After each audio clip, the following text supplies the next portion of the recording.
House property head हमने शुरू कर दिया था।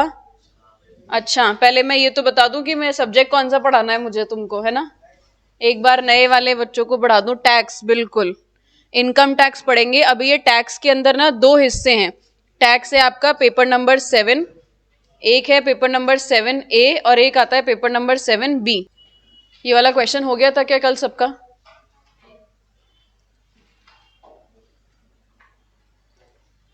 हाँ जी, कर लिया था सबने ये क्वेश्चन। ओके, देखो इसमें हाउस 2 में क्या करना है। अभी हम क्या कर रहे हैं, हाउस प्रॉपर्टी हेड में हमने जीएवी कंप्यूट करना सीखा है। जीएवी क्या होती है? Gross annual value. अभी तक हम जीएवी कंप्यूट कर रहे हैं, वो आती है municipal tax, fair rent, whichever is higher. आपको केवल एक चीज दिमाग में रखनी है, high low high, high low high. हाँ, हाई लो हाई, ठीक है। हाई क्या? म्यूनिसिपल वैल्यू और फेयर रेंट हायर। हायर वाले को लेना है स्टैंडर्ड रेंट लोअर। लोअर वाला कहलाता है एक्सपेक्टेड रेंट। ये सब कुछ क्वेश्चन में दिया रहेगा।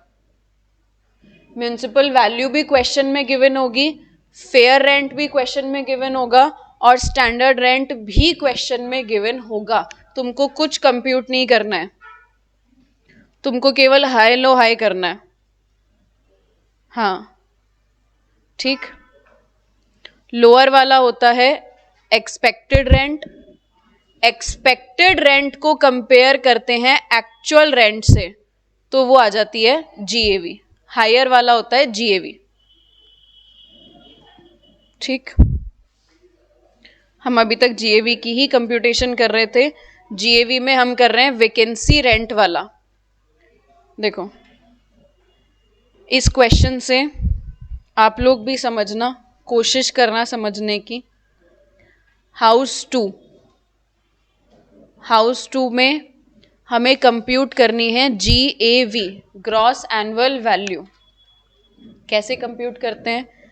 म्यूनिसिपल वैल्यू, फेयर रेंट, दोनों में से ज्यादा क्या है? 300 और 600। हायर क्या है? 600। 600 को कंपेयर करना है 180 से, यानी कि स्टैंडर्ड रेंट से। ध्यान इधर रहना चाहिए हाउस 2 पे। हाउस 2 की कंप्यूटेशन कर रहे हैं हम अभी। 600 और 180, whichever is lower. Lower आ गया 180। ये 180 हमारा क्या है? 180 है हमारा एक्सपेक्टेड रेंट। इधर लिख रखा है मैंने, 180 आ गया एक्सपेक्टेड रेंट। कैसे आया? म्यूनिसिपल और फेयर, हायर, हायर और standard, whichever is lower. ये आता है एक्सपेक्टेड रेंट। एक्सपेक्टेड रेंट को कंपेयर करना है किससे? एक्चुअल रेंट से। एक्चुअल रेंट कितना है? 900। एज इट इज इधर 900 से कंपेयर कर लूं क्या? नहीं। क्यों? क्योंकि 3 महीने घर खाली पड़ा था। 3 महीने घर खाली था, तो क्या आपको 3 महीने का किराया मिला था क्या? 3 महीने का रेंट मिला होगा क्या? 3 महीने घर खाली पड़ा हुआ था, रेंट ही नहीं मिला, तो क्या आपको पूरे साल भर में 600 की इनकम हुई है? आप 600 पूरे साल का रेंट बता रहे हो, मतलब पूरे 12 महीने का रेंट बता रहे हो। आपको रेंट कितने महीने का मिला है? 9, है ना। 3 महीने तो घर खाली पड़ा हुआ था। ठीक है, कंपैरिजन हम कैसे करते हैं? कंपैरिजन कैसे करते हैं हर्षित? वैकेंसी आती है तो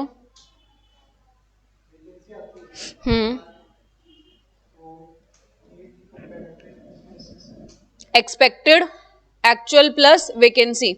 एक्सपेक्टेड कितना आया था? 180। अब आपको एक्चुअल प्लस वैकेंसी पीरियड का रेंट निकालना है।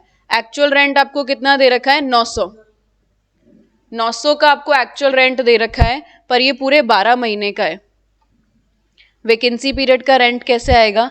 900 का रेंट 12 महीने का है, तो 3 महीने का रेंट कितना आएगा? कैलकुलेट करिए। 225। 3 महीने का रेंट कितना आ गया? 225।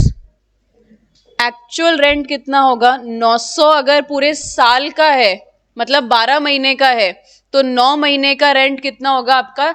675। 675। ठीक। आपको तो रेंट ये रिसीव हुआ है ना, हम इधर लिख लेते हैं 675 प्लस 225। ये वाला पार्ट ज्यादा आ रहा है, तो जो एक्चुअल रेंट होता है, मतलब जितना पैसा आपकी जेब में आया, वो आपका क्या बन जाएगा? GAV। इधर GAV बन जाएगा 675।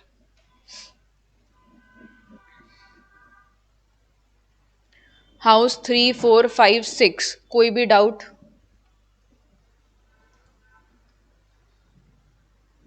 हाउस 3, 4, 5, 6 में कोई भी डाउट है क्या? करा था क्या सॉल्व? सबने कर लिया? हाँ जी कुणाल, नहीं किया, कोई बात नहीं, करना इसको प्रैक्टिस। ये रिमेनिंग हाउस आप कोशिश करना सॉल्व करने का इसको। हाँ जी, हाउस 3, उसके अलावा और कोई सी में डाउट? तो फिर सारे ही हाउसेस कर लेते हैं। बचा ही क्या, 4 और 6 ही तो बचा है। चलो, एक्सपेक्टेड रेंट हो गया डन। अभी एक्चुअल रेंट, हाउस 3 का एक्चुअल रेंट है 300। 300 का रेंट 12 महीने का है, 2 महीने का रेंट निकालो। आप एक्चुअल रेंट ही निकाल करके रख लो इसके अंदर। एक्चुअल रेंट कितना आएगा? 50 आएगा। तो ये हो गया आपका हाउस 3 में expected actual plus vacancy rent. अगर मैं इधर लिखूं तो एक्सपेक्टेड आपका बन रहा है 280, और इधर आपका बन रहा है 250 प्लस 50। ये वाला ज्यादा आ रहा है, ये ज्यादा आ रहा है, तो ये आपका बन जाएगा GAV। 250 GAV आएगी। इसमें क्या अलग था? 250 GAV है। कंफ्यूजन कहाँ हो रहा था?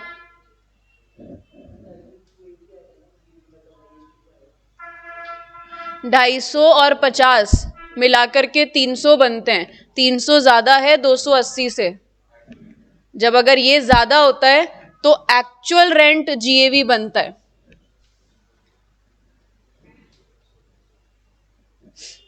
अगर आपका एक्चुअल प्लस वैकेंसी रेंट ज्यादा आ रहा है, टोटल को देखते हैं, एक्चुअल प्लस वैकेंसी का टोटल अगर ज्यादा आता है ना, तो आपका एक्चुअल रेंट GAV बनता है।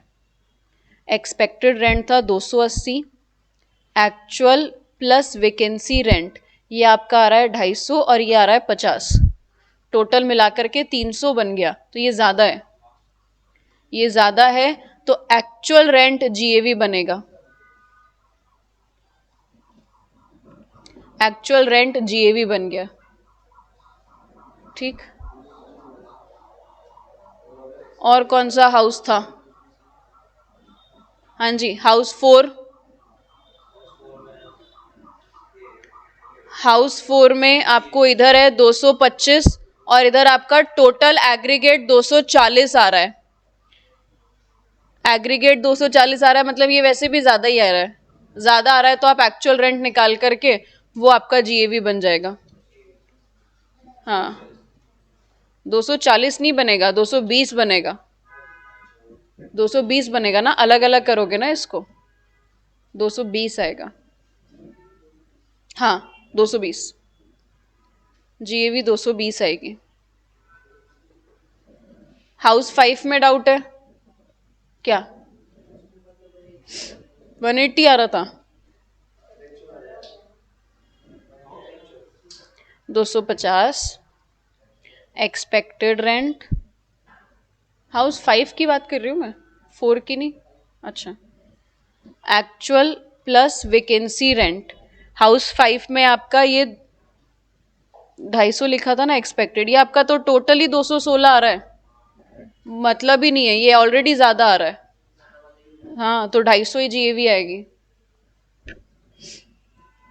अलग अलग करना ही नहीं है, सीधा 216 से कंपेयर करो 216 ऑलरेडी कम आ रहा है। हाउस 6 हो गया था, हाँ 240, डन। चलिए, हाँ बिल्कुल ऐसे ही क्वेश्चन आते हैं। ये चीज आपको बड़े वाले क्वेश्चन में एक साथ आ जाएगी।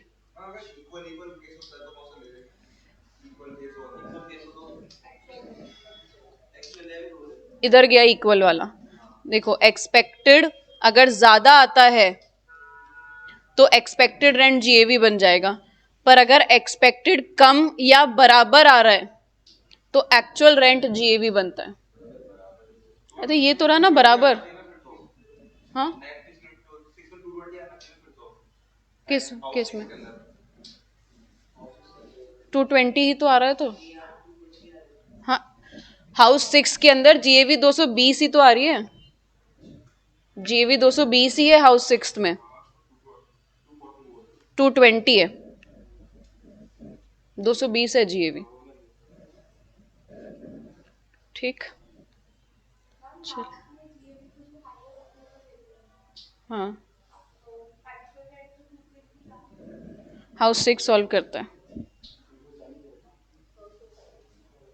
House 6 expected rent, actual rent plus vacancy rent. Expected आ रहा है 240, एक्चुअल प्लस वैकेंसी आपका कितना आएगा, इधर वैसे ये तो टोटल भी 240 ही आ रहा है, तो जब भी ये लेस देन या इक्वल्स टू होता है, लेस देन इक्वल्स टू, तो इधर जो एक्चुअल रेंट है ना वही आपका जीएवी बनेगा, एक्चुअल रेंट आपका जीएवी बनेगा। आप एक्चुअल रेंट निकालो, 240 का रेंट आपका पूरा 12 महीने का है, तो एक महीने का रेंट आप निकालोगे, उसको माइनस करो तो एक्चुअल आ जाएगा 220।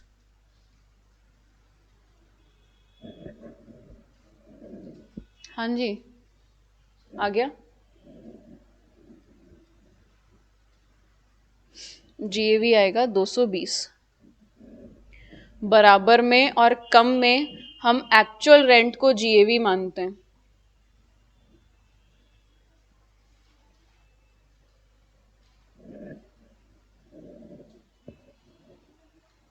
चलो एक और क्वेश्चन करना।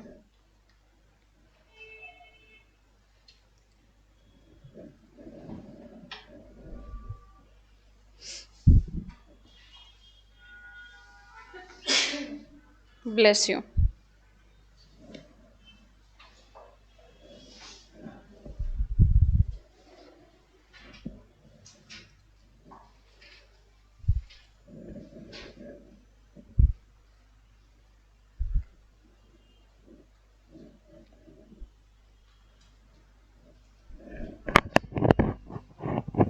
क्या समस्या हो गई इसको?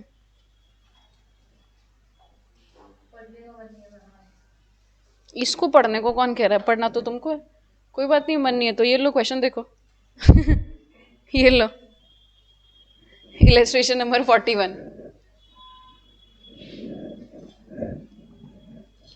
X owns a house property in Pune, details आपको दे रखी है, म्यूनिसिपल वैल्यू दे रखा है, फेयर रेंट दे रखा है, स्टैंडर्ड रेंट दे रखा है। एक्सपेक्टेड आ जाएगा, म्यूनिसिपल और fair whichever is higher, higher और standard whichever is lower, तो 2 lakh. It is let out throughout the previous year, पिछले साल पूरे 12 महीने घर रेंट पे था। 10,000 पर मंथ का रेंट है 15 अक्टूबर तक, और उसके बाद रेंट हो गया 12,000 पर मंथ का। The property is transferred by X to Y on February 28, 2024. However, Y failed to recover rent of March 2024, मतलब एक महीने का रेंट अनरियलाइज्ड है, तो आप टोटल रेंट निकालोगे, एक्चुअल रेंट एक महीने का कम कर देना 12,000 वाले में से।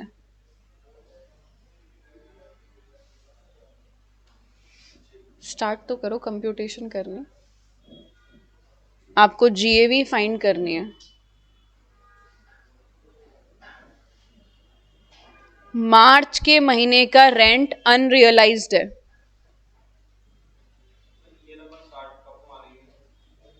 1 अप्रैल 23।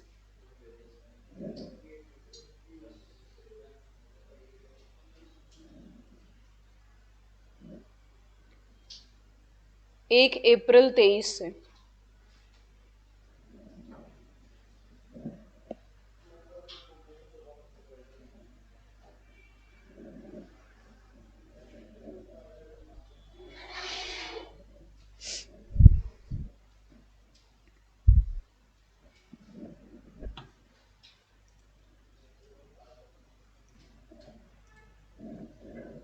क्वेश्चन के अंदर आपको दे रखा है municipal value 2 lakh per annum. उसके बाद आपको फेयर रेंट दे रखा है 180। स्टैंडर्ड रेंट भी आपको दे रखा है 2,10,000 पूरे साल भर का। और आगे बोला कि अगर आप रेंट पर देते हो तो 15 अक्टूबर 23 तक का रेंट तो है 10,000 पर मंथ, और उसके बाद आपका रेंट है मतलब 31 मार्च 24 तक का रेंट है 12,000 पर मंथ। ठीक। और 1 महीने का रेंट, अच्छा प्रॉपर्टी है ना, बीच में एक्स ने ट्रांसफर कर दी थी वाई को। कब ट्रांसफर करी थी? 28 फरवरी को। तो 28 फरवरी तक का पूरा हिसाब किताब, 11 महीने का पूरा हिसाब किताब एक्स के पास होगा, और 1 महीने का पूरा कार्यक्रम वाई के हैंड्स में होगा। दोनों के पास अलग अलग ट्रीटमेंट होगा। एक्स ने प्रॉपर्टी ट्रांसफर कर दी थी वाई को। जैसे अभी सपोज कोई घर मेरे नाम पर है, मैंने वो घर किसी और के नाम पर ट्रांसफर कर दिया मार्च में। फरवरी एंड बोलो या मार्च स्टार्टिंग बोलो, बात एक ही है। इसको आप 1 मार्च भी लिख सकते हो। तो 1 महीने की पूरी कंप्यूटेशन कौन करेगा? वाई करेगा। और 11 महीने की पूरी कंप्यूटेशन कौन करेगा? एक्स करेगा। तो आप स्टार्टिंग से 11 मंथ्स और 1 मंथ करके चलो, सब चीज़ों को ही, म्युनिसिपल को भी, फेयर को भी, स्टैंडर्ड को भी।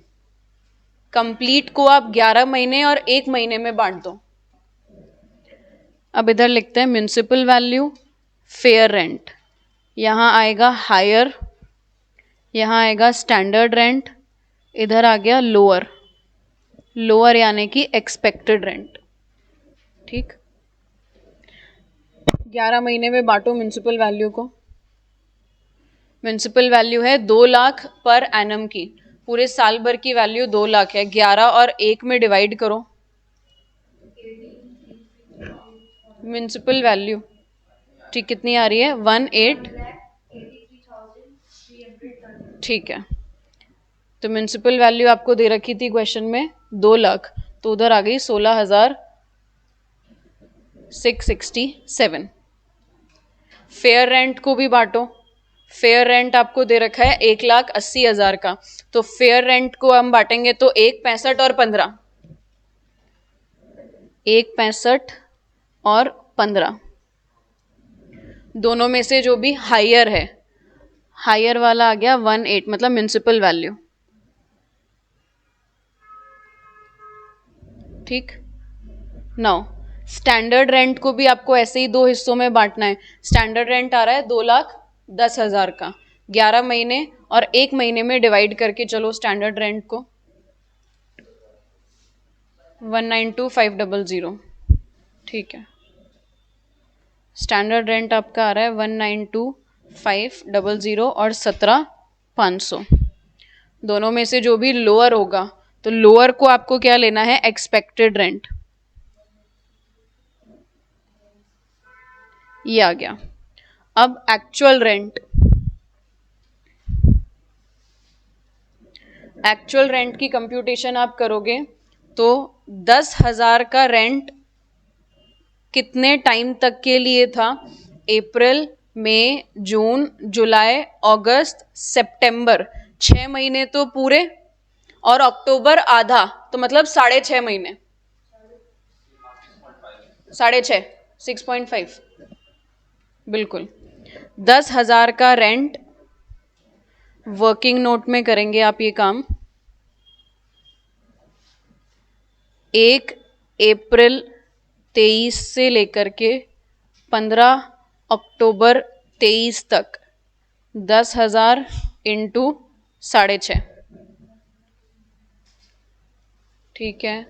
6.5 महीने का रेंट तो आपका ये हुआ, और इसमें आप ऐड करेंगे रिमेनिंग टाइम पीरियड, मतलब 4.5 महीने का। अक्टूबर तक का काम ये हो गया, अक्टूबर को हटाओ। नवंबर, दिसंबर, जनवरी, फरवरी, मार्च, पूरा लेंगे हम मार्च। मार्च का रेंट तो इसको रिकवर हुआ ही नहीं है, मार्च का रेंट तो अनरियलाइज्ड है ना। आप 15/10/23 से लेकर के सीधा फरवरी तक का रेंट लो, ठीक है। हाँ, तो टोटल रेंट कितना आएगा आपका?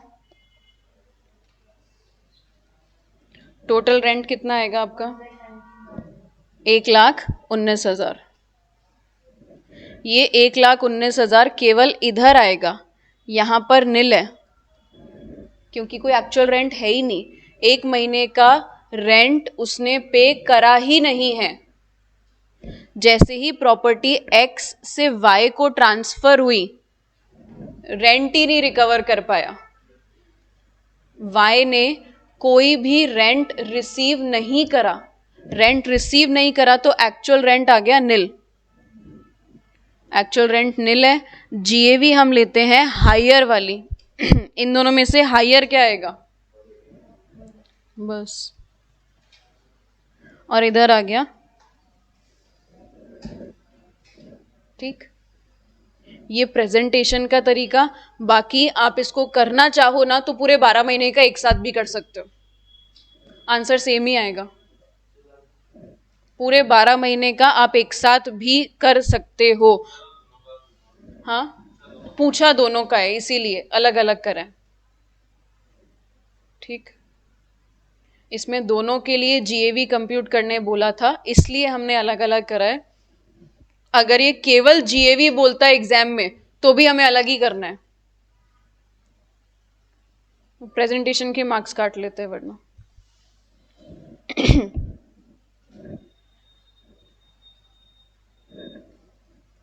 डन। एक और क्वेश्चन करें।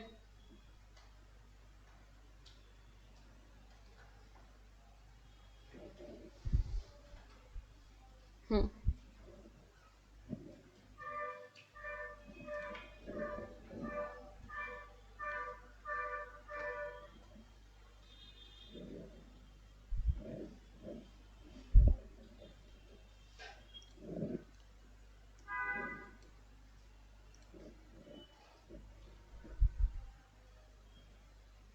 Question number 44। जीएवी कंप्यूट करनी है। अच्छा, अनरियलाइज भी आ गया, वैकेंसी भी आ गई, दोनों एक साथ आ गए, तो अभी क्या करें? कोई स्पेशल ट्रीटमेंट? अनरियलाइज का जो ट्रीटमेंट होता है, अनरियलाइज का ट्रीटमेंट क्या होता है? एक्चुअल में से माइनस होता है, उसका वही करना है। वैकेंसी का क्या ट्रीटमेंट होता है? Expected actual plus vacancy compare करते हैं, इसका वो करना है।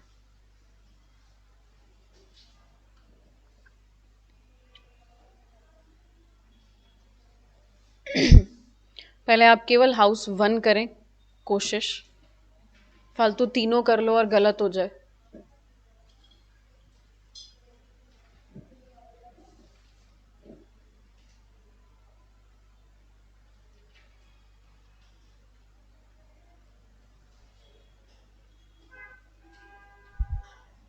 पहला वाला है म्युनिसिपल वैल्यू, दूसरा फेयर रेंट है, तीसरा स्टैंडर्ड रेंट है।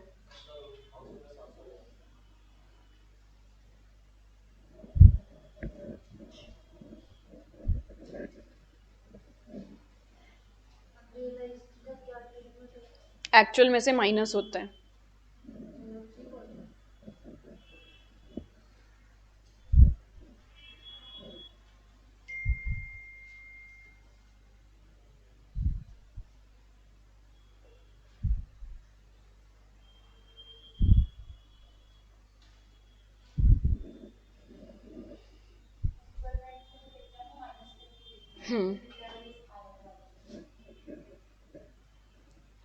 अनरियलाइज रेंट हमेशा एक्चुअल से माइनस होगा।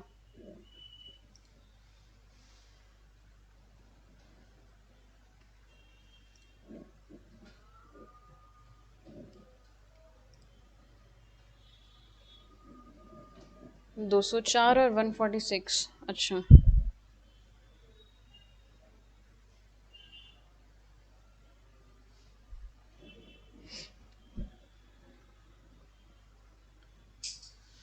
चलिए करें सॉल्व।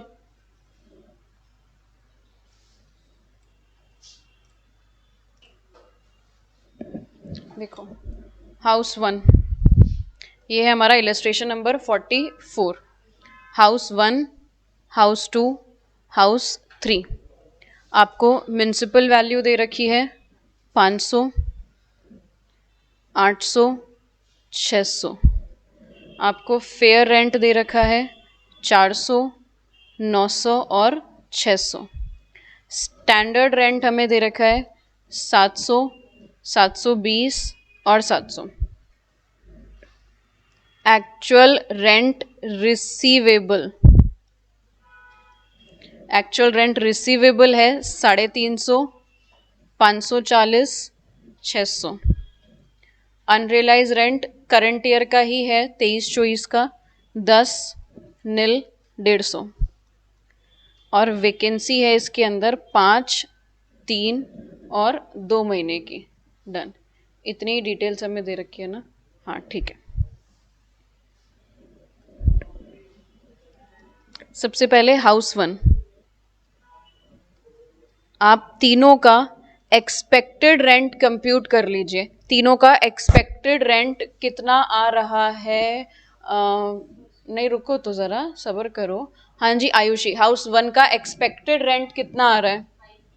500। अनु, हाउस 2 का एक्सपेक्टेड रेंट कितना आ रहा है? एक्सपेक्टेड, एक्चुअल नहीं।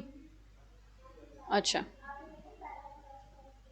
ठीक है, चलो पहले वाले को आगे फर्दर और सॉल्व करते हैं।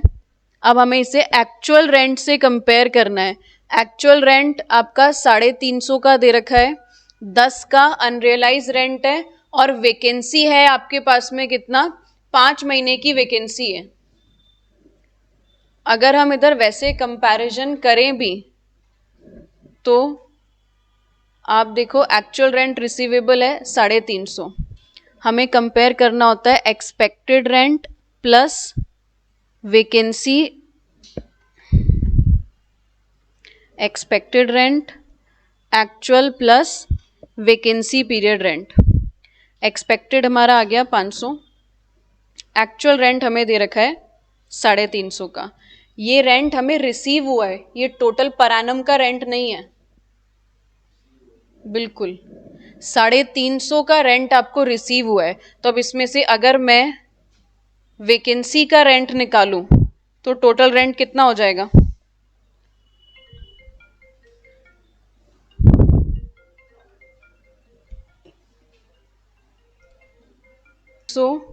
हमें एक्चुअल रेंट रिसीवेबल दे रखा है।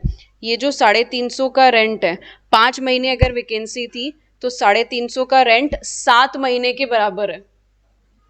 तो आपका टोटल रेंट कितना आएगा? टोटल रेंट होगा 600। अगर मैं actual rent per annum compute करूं तो वो पहले वाले केस में आएगा 600 का। कैसे?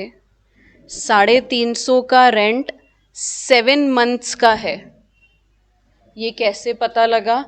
इधर लिखा हुआ है वर्ड एक्चुअल रेंट रिसीवेबल।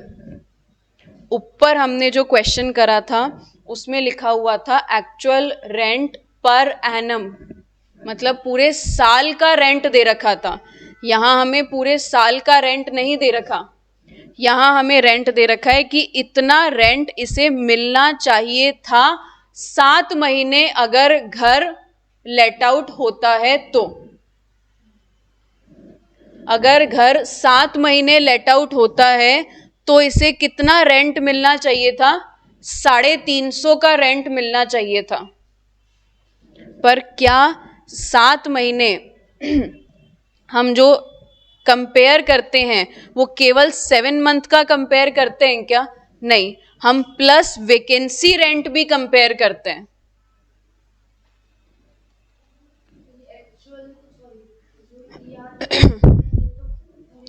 फिर से समझो इस चीज को एक बार फ्रेश दोबारा।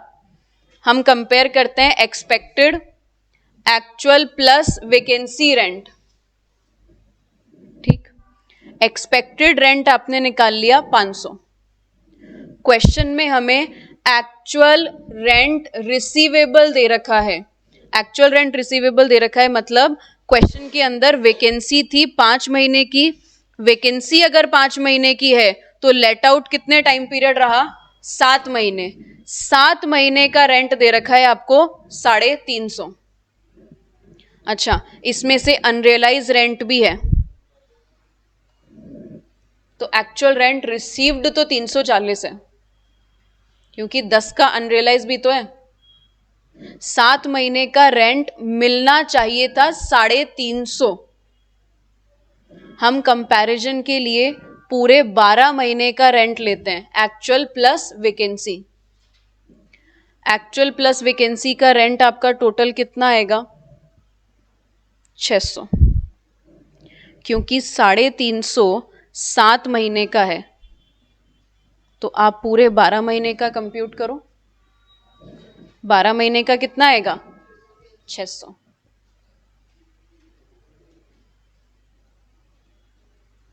समझे?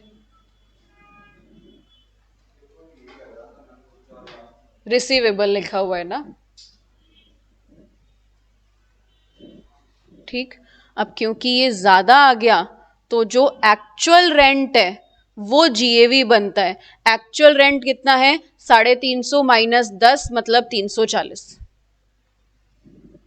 इधर आप 340 लिखोगे, 340 आपकी जीएवी बनेगा 340। और यहां पर कितना आएगा? यहां पर आएगा 590। 590 कैसे? 600 माइनस 10, 10 क्या? Unrealise rent.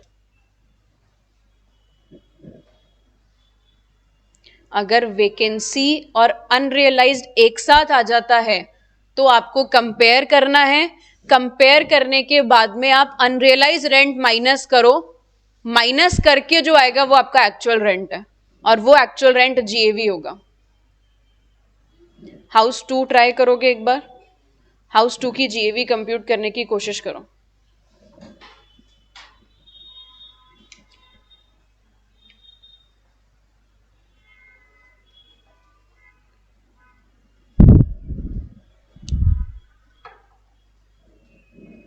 हाउस 2 में जीएवी कंप्यूट करिए।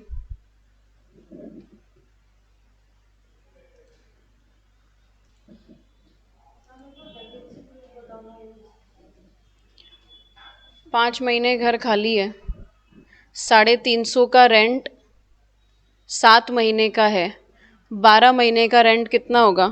पूरे साल भर का रेंट आ गया 600। 600 12 महीने का रेंट है। अब अपने हिसाब से आपको 5 महीने का निकालना है, 10 का निकालना है, जितने का भी निकालना है वो कंप्यूट कर लो।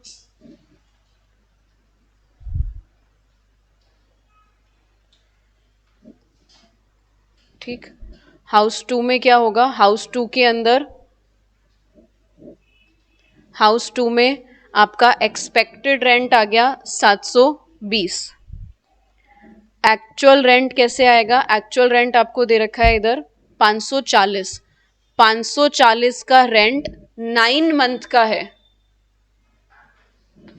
540 का रेंट 9 मंथ का है, तो पूरे 12 मंथ का कितना हो गया? बिल्कुल 720। अगर ये बराबर या कम भी आता है तो जो एक्चुअल रेंट है वो हमारी जीएवी होती है। जीएवी हो गया 540। ठीक, इसकी प्रैक्टिस करो। हाउस 3 आप ट्राई करें। कितना? 450।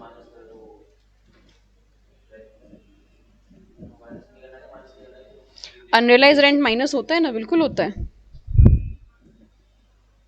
पर मेरे हिसाब से तो ये कम ही आएगा, एक्सपेक्टेड ज्यादा आ रहा है मेरे अकॉर्डिंग।